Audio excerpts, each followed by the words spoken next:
পুশিনের বিপরীতে আমাদের একটা পুশব্যাকের রাজনীতি শুরু করা দরকার। ওরা যদি সীমান্ত থেকে 100 লোককে বাংলাদেশের অভ্যন্তরে পুশ ইন করতে চায়, তাহলে আমাদের অন্তত 200 লোককে পুশব্যাক করাতে পারতে হবে।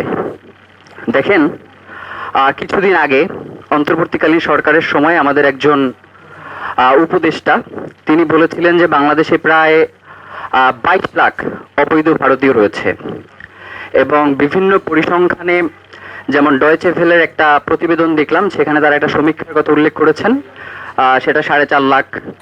আবার হচ্ছে আপনার আরেকটা প্রতিবেদন যেটা একে আজাদ হামিম গ্রুপের, উনি বলছেন যে প্রায় 1.5 লাখ।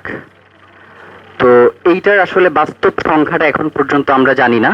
তো এই মুহূর্তে আসলে বাংলাদেশে অবৈধ ভারতীয় সংখ্যা কত রয়েছে সেটা আমাদের জন্য জানা অত্যন্ত জরুরি এবং এই ব্যাপারে আমাদের পদক্ষেপ গ্রহণ করাটাও জরুরি। শুধুমাত্র সীমান্তে বিজিবির উপরে পুরো ব্যাপারটা ছেড়ে দিলে আসলে এই জায়গাটাতে আমাদের জন্য কষ্টকর হয়ে যাবে। তো সেই ক্ষেত্রে আমাদের দুইটা জিনিস, আমার যেটা মনে হয় যে এই দুইটা জিনিস এই ক্ষেত্রে আসলে চাইলে কোনো একটা ভূমিকা পালন করতে পারবে। প্রথমত যেটা, সেটা হচ্ছে সীমান্তে, যেমন গতকালকে আমি একটা রিপোর্ট পড়লাম, সেখানে লেখা রয়েছে যে সীমান্তে দারিদ্র মানুষের একটা বসবাস রয়েছে। তো ভারতের বিএসএফ এর পক্ষ থেকে তাদেরকে আর্থিক প্রলোভনের মাধ্যমে বিভিন্ন পর্যায় থেকে এই পুশ ইন করতে বাংলাদেশের সীমান্তবর্তী নাগরিকদেরকেও ব্যবহার করা হচ্ছে।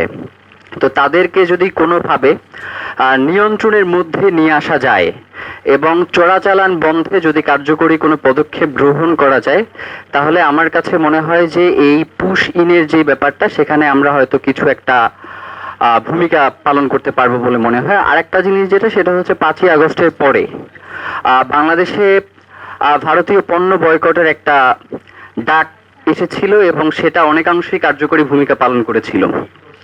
আপনি দেখবেন যে 5ই আগস্ট পরবর্তী সময়ে জুলাই গণ অভ্যুত্থানের পরে ভারতের বিপণী বিতানগুলো তার ক্রেতার অভাবে সে ধুকে ধুকে মরছিল। আবার চিকিৎসার যেই তাদের হাবটা, এইটা প্রায় অচল হয়ে পড়েছিল। তো সেই ক্ষেত্রে কি বাংলাদেশ খুব বেশি ক্ষতির সম্মুখীন হয়েছিল? তো আমার কাছে মনে হয় যে এই জিনিসটাকে আবার সামনে নিয়ে আসা যেতে পারে এবং ওদের রাজনীতি দিয়ে ওদেরকে ঘায়েল করার একটা প্রচেষ্টা আমাদের করা যেতে পারে। যেমন দেখেন, এই যে ভারতে গরু চোরাচালানের কথা বলা হয় এবং যখনই সীমান্তে আমাদের ভাইদেরকে হত্যা করা হয়, তখন তারা বিএসএফ এর পক্ষ থেকে একটা বাণী বারবার বলা হয় যে আত্মরক্ষার স্বার্থে তারা গুলি করেছে। মানে তাদের বক্তব্যটা সারমর্ম এরকমের যে সীমান্তে গরুর জন্ম হয়, এরপরে বাংলাদেশ ওইখান থেকে গিয়ে নিয়ে আসে। মানে এই যে মহারাষ্ট্র বা হচ্ছে হরিয়ানা থেকে শত শত মাইল এই গরুগুলোকে হাঁটিয়ে ট্রাকে করে যে নিয়ে আসা হয় এবং সীমান্ত থেকে যে এটার চোরাচালান করা হয়, এইখানে মূলত একটা যৌথ কর্ম হয় যেখানে ভারত বিক্রেতা এবং বাংলাদেশ ক্রেতা।